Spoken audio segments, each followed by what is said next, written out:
मतदान केलं आणि हे मतदान केल्यानंतर शाईऐवजी मार्कर पेन लावण्यात आलेला आहे। मतदानानंतर बोटावरील शाई पुसली जाते। मार्कर वापरल्याचं मुंबई महापालिका आयुक्तांकडून मान्यही करण्यात आलंय। शाईऐवजी मार्करचं किट राज्य निवडणूक आयोगाकडून उपलब्ध करून दिलं गेलं असल्याचं महापालिका प्रशासनानं स्पष्ट केलंय। बोटावर मार्कर वापरताना नखावरील शाई पुसली जात आहे। मुंबई महापालिका आयुक्तांनी हे मान्य केलंय।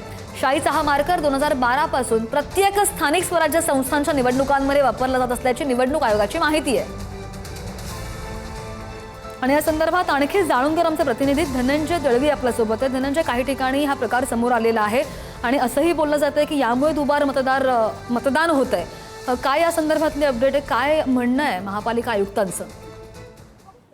खरंच आपण जर पाहिलं तर आज मतदानाची प्रक्रिया पार पडते आणि या मतदानाच्या प्रक्रियेमध्ये या आधी आपण जर पाहिलं तर मतदान करण्यापूर्वी आपल्या बोटाला शाई लावली जायची, मात्र आता मार्करने त्या ठिकाणी शाईच्या जागी हे निशाण केलं जातं आणि त्यानंतर मतदानाचा हक्क हा बजवावा लागतो। त्यामुळे हा मार्कर पेनाचा वापर करण्यात येतो आणि त्यामुळे बोटावर मार्कर वापरल्यानंतर नखावरची शाई जी आहे ती पुसली जाते।